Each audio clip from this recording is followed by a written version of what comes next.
Engeba Sojola here. I have come to realize the extensive network that Hezbollah, right, has established around the world, right? In this video, we'll be specifically looking at activities that the Hezbollah has going on in Latin America, right? Now, when we speak of Latin America, we speak of Central America, right? And South America.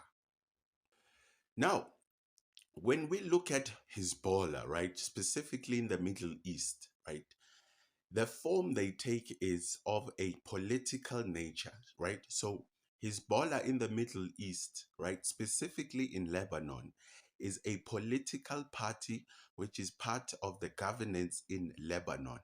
This political party has a military wing attached to it, right, which is believed to be aligned with Iran, right? So this is the nature of Hezbollah in the Middle East, right? It is a political party and it has a military wing. But when we look at the way Hezbollah is classified in Latin America, right? It falls under something called a transnational criminal organization, right? It actually falls under the top five, right, of the transnational criminal organization alongside Mexican cartels, right, Cuban cartels, and some cartels that you can find in Panama and various other countries like Colombia. When we speak of the tri-border land area, right, which is found in Latin America, right, we speak of an area in which about three countries meet, right? This is an area in which the various borders of these countries come together, right? These countries are Brazil, Argentina, and Paraguay, right? Now, somehow, criminal gangs have managed to establish themselves around this area, right? Basically creating and forming routes and trails within the jungles to basically transfer illicit goods, right?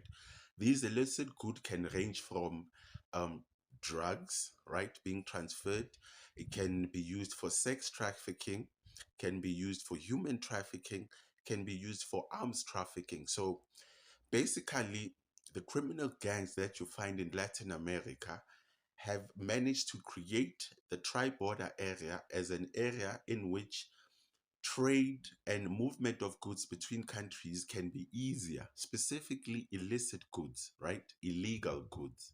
Number two, right? A similar arrangement can be found slightly more to the central part of America, right? But this tri-border area is based on the water, right? On the oceans, right? This tri-border area is basically made up of three countries. It is Panama, it is Venezuela, right? And Colombia. Now, because of the tensions that had occurred between the United States of America and Iran over the 1979 revolution that occurred in Iran, right? That was based on an issue of enriching uranium to create an atomic bomb, right? So because of this, the Iranians had experienced very severe sanctions, right? So they started to search for friends and allies all over the world, right? The first place which they started was in Latin America, right? Specifically in Venezuela, right?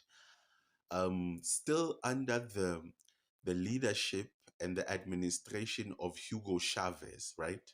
So Hugo Chavez, as the president of Venezuela, opens his arms and accepts the Iranians, and he makes the banking services of Venezuela available to Iran. It is also believed that he offers them uranium, right? They come and mine uranium in Venezuela to also carry on with their nuclear enrichment program. right? And Iran and it, through Hezbollah, right, was able to establish connections, right, and various assets throughout the South America and Central America. So as Hezbollah, right, representing Iran in Latin America grows, right, they start to establish relationships and form partnerships with about six, 7 countries that you find, right? Venezuela, Panama, Colombia, Argentina, and Paraguay.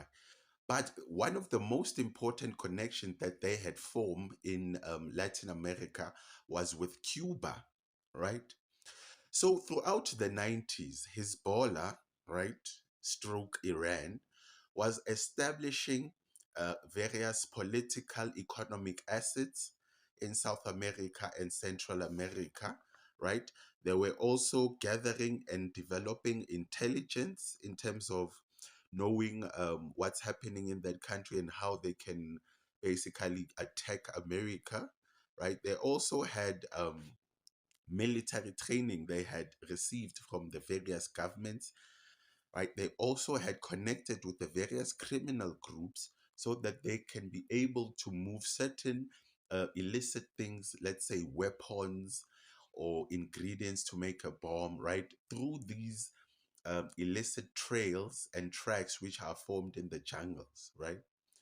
So throughout the 90s, Hezbollah had created a very solid platform and foundation uh, in Latin America, right? Through all of the things that I have just mentioned, right? They came to a point where they had created a good relationship, right? To a point where, right, they can also put missiles, right, in each of these countries if they want to attack the states. Embassies were also built to solidify their relationship and their alliance, right, against America, right? So this situation creates a very dangerous situation for the states, right? Because it creates a second it has the possibility of creating a second Cuban missile crisis, right?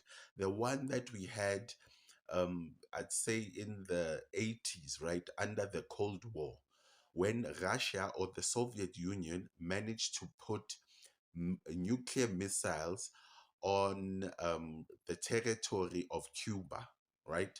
Which made the United States panic very much.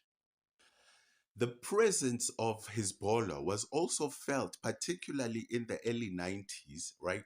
Through about, I think, about 4 or 3 terrorist attack which occurred in Panama and Argentina, right?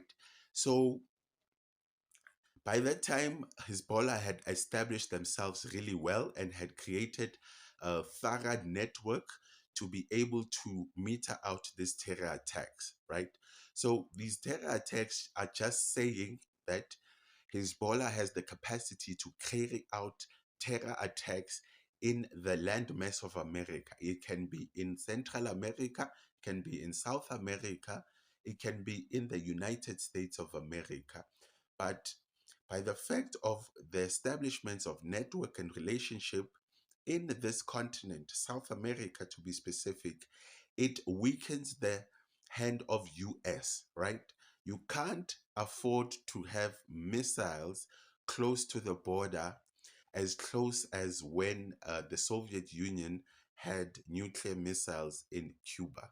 So it's a nice checkmate, right? Um, by Hezbollah and Iran for America. Now, apart from having Iranian missiles close to the border of the United States, right, there is another major problem that the States is facing in this regard, right? Something called sleeper cells, right? Now, a sleeper cell is a military agent, right, who is sent to a specific country to go spy out and surveil the country, collecting information about places in which an attack can be performed, right? For instance, if I was a sleeper cell, right, it would mean that number one, I would be trained militarily. Let's say I'm trained to handle firearms and create bombs, right? So that is my training, right? I go to the United States, I live a normal life, I study there, right? I get married, but the time in which an instruction comes from the headquarters that actually trained me, right? Then my military skill gets activated. Before your mission starts, you are just supposed to collect information, survey the area, look at the landmarks or at landmarks in which it would be best to attack, look at areas in which, if you want, let's say, high casualty of peoples, where to bomb, right? Look for places to hide for the material that you want to use to cause the attack, find places to hide your guns and etc. So this is the job of the sleeper cell, to make sure that the pre information of an attack is on lockdown, basically. So America also has a problem of Iranian sleeper cells, right, which are found in America. Now there has been a number of sleeper cells that have been arrested. Well, I think it's hundreds, but there was this specific one of, I think the name is Alexa Saab, right? Who was recruited by Hezbollah around the 90s while he was still in college, right? Specifically recruited by his friend within college. So he started going back and forth from Lebanon, receiving training and instructions, and sending back photos and surveillance and intelligence in regards to the perfect place and the perfect situation in which to plant a bomb or cause an attack. So Alexa Saab was arrested in 2019 in July, right? And somehow the United States managed to gather the information that these sleeper cells have managed to identify 21 targets, right, to actually attack. And I remember the actual response. Donald Trump also responded and said, we've got 52 targets in Iran to attack. So it was around that time. So sleeper cells and missiles close to the border is very, very dangerous for the United States. And it is a checkmate move from Hezbollah and Iran.